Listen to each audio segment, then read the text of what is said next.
સ્વાગત છે વિદ્યાર્થી મિત્રો આજના નવા વિડીયોમાં। ધોરણ 10 વિષય સંસ્કૃત પાઠ નંબર 15 જય પરાજયો વા। જય કે પરાજય પાઠનો આજે આપણે અભ્યાસ કરીશું। પ્રસ્તાવના જોઈએ। યુદ્ધનું પરિણામ સદૈવ અત્યંત ભયંકર હોય છે, છતાંય મનુષ્ય સતત યુદ્ધ કરતો જ રહે છે। આધુનિક યુગમાં વિવિધ પ્રકારના રાસાયણિક અસ્ત્ર શસ્ત્રને લીધે યુદ્ધો ખૂબ જ અનિષ્ટકારક બન્યા છે, તેમનું વર્ણન આ પાઠનો વિષય છે। પ્રાચીન સમયમાં યુદ્ધો થતા હતા અને તેમાં મોટા નરસંહાર પણ થતા હતા, તેને લીધે અનેક સ્ત્રીઓ અને બાળકો નિરાધાર બનતા હતા। પરંતુ પૃથ્વી, જળ, વાયુ, આકાશ વગેરે જેવા કુદરતી તત્વોને કોઈ હાનિ થતી ન હતી, તેઓ જેમના તેમજ શુદ્ધ રહેતા હતા। આધુનિક યુગમાં રાસાયણિક શસ્ત્રોના વધારે પડતા ઉપયોગથી આ કુદરતી તત્વો પ્રદૂષિત બન્યા છે।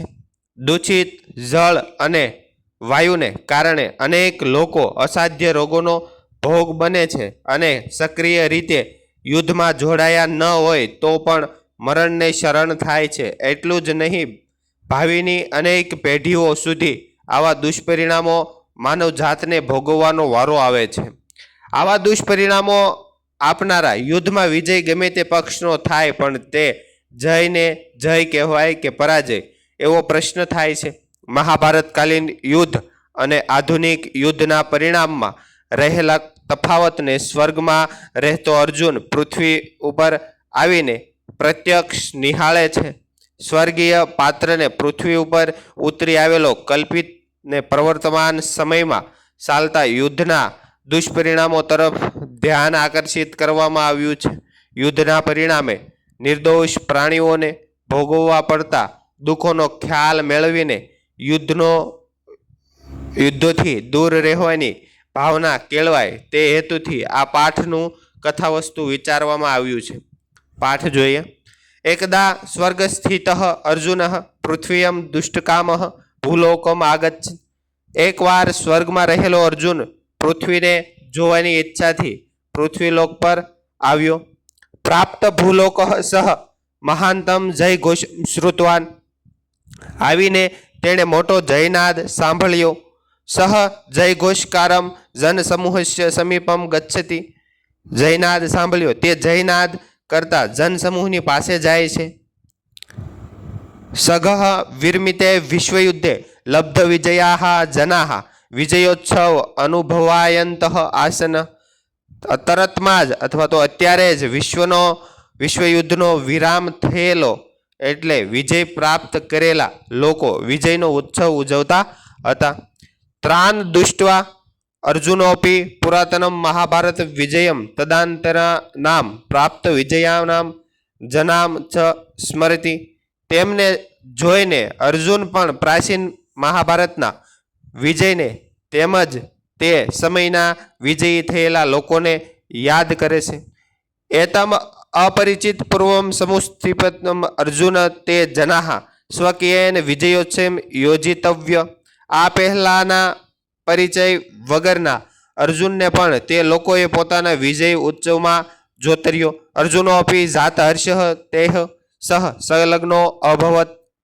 પ્રસન્ન થયેલો અર્જુન પણ તેમની સાથે જોડાયો।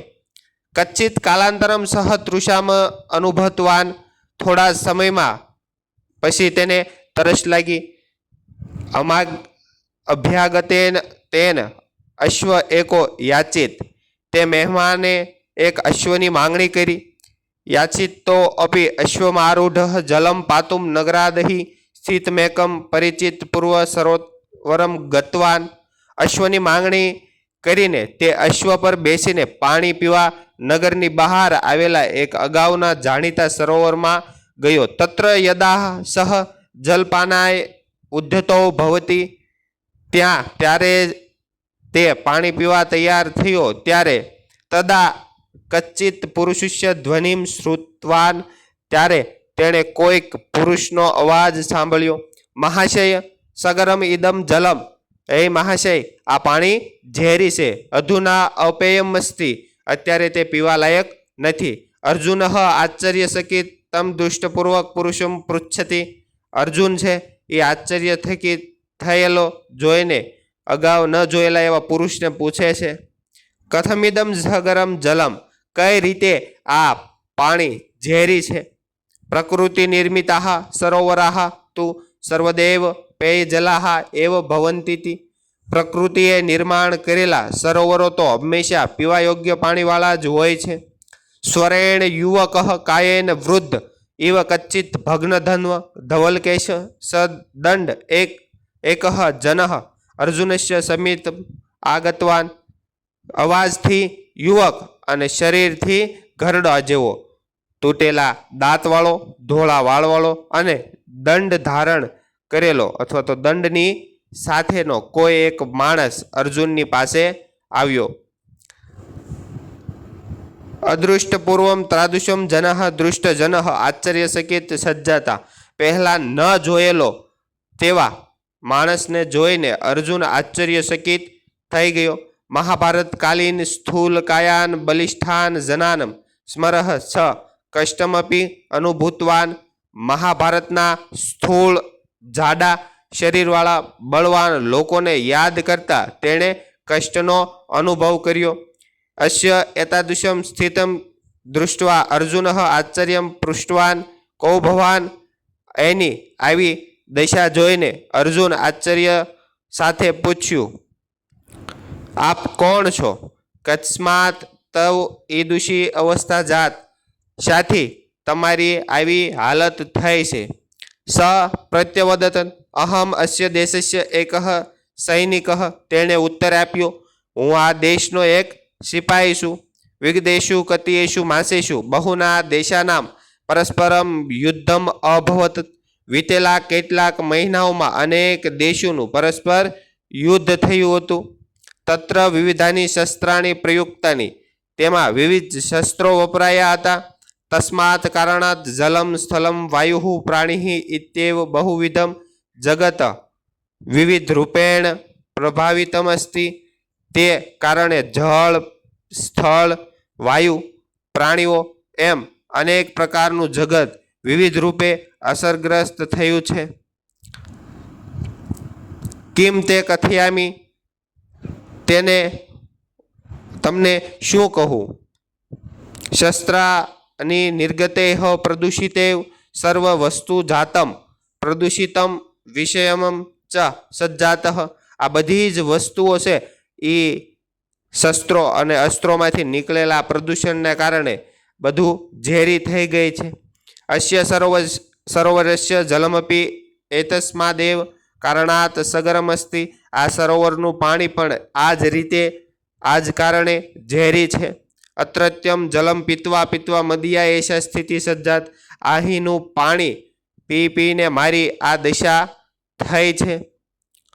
મદીય પુત્ર ઇદમેવ જલમ પીત્વા વિગત દૃષ્ટિ ગંભીરે કૂપ પતિતો ભૃતચ્છ. મારો પુત્ર આ જ પાણી પીને દ્રષ્ટિ ગુમાવીને ઊંડા કૂવામાં પડ્યો અને મૃત્યુ પામ્યો. મદિયા ભાર્યા વિષમસ્ય વાયો પ્રભાવેન નિરુદ્ધ શ્વાસઃ દિવગતાઃ. મારી પત્ની ઝેરી વાયુના પ્રભાવથી શ્વાસ રૂંધાવાથી મૃત્યુ પામી છે. પ્રતિદિનમ જલસ્યાસ્ય પાનેન ગત પ્રાણાન જીવાન પશ્યમ ભુક્ત ભોગ. જે રોજ રોજ આ પાણી પીને પ્રાણો ગુમાવનાર જીવોને જોતો અને જેણે આ તકલીફો ભોગવી છે તે હું અહીં રહીને પશુઓ અહમ અત્ર સ્થિત્વામ પશુ પક્ષી માનવાહ અસ્ય જલપાનાત વાર્યામી. તેઓ માટે પશુઓ, પક્ષીઓ અને મનુષ્યોને આ પાણી પીતા રોકું છું. અર્જુન વૃત્તાંતમેવ શ્રુત્વા પુરાતનીયસ્ય મહાભારત તાન ભીધસ્ય યુદ્ધમ પરિણામાત સ્મૃતિપથ્યાનતિ. અર્જુન આ વૃત્તાંત સાંભળીને જૂના કાળના મહાભારતના નામના યુદ્ધના પરિણામો યાદ કરે છે.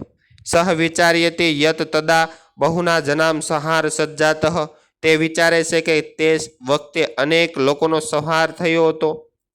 તેન ચ પરિવારેષુ આપદામ પરસ્પરામ પ્રવર્તિતા, તેનાથી તેના પરિવારો પણ અનેક આફતો આવી પડી. જલવાયુ ભૂક્યા આકાશદયો મહાભૂત સ્થા તથેવ શુદ્ધ આચન, પરંતુ જળ વાયુ ભૂમિ આકાશ વગેરે મહાભૂતો તત્વો તેવા જ શુદ્ધ હતા. તે જીવાનામ કૃતે યથાપૂર્વમ ઉપયોગીન એવાસન, તે પ્રાણીઓ માટે પહેલાંની જેમ જ ઉપયોગી હતા. સંપ્રતિ યદહમ પશ્યામિ તત અધિકમ શોચનીયમસ્તિ, અત્યારે જે હું જોઉં છું તે વધુ વિચારવા યોગ્ય છે. કિમયમ અધુના પ્રવર્તિતા માનવસ્ય જય જય અસ્તિ પરાજયો વા, શું આ ખરેખર પ્રવર્તેલો છે તે મનુષ્યનો જય કે પરાજય? એવમ શુશકો અર્જુન અપિત જલહ એવમ ગૃહિત ચિત્તસ્ય પુનઃ સ્વર્ગ પ્રાપ્તવાન. આમ શોક સાથે અર્જુન પાણી પીધા વિના જ મનમાં એટલે કે ચિત્તમાં લઈને ફરીથી સ્વર્ગમાં પાછો ચાલ્યો ગયો. તો મિત્રો આ તો પાઠ નંબર 15. જો વિડીયો ગમ્યો હોય તો લાઈક શેર અને સબસ્ક્રાઈબ કરવાનું ભૂલતા નહીં. મળીએ આગળના વિડીયોમાં. આભાર, થેન્ક યુ, ધન્યવાદ.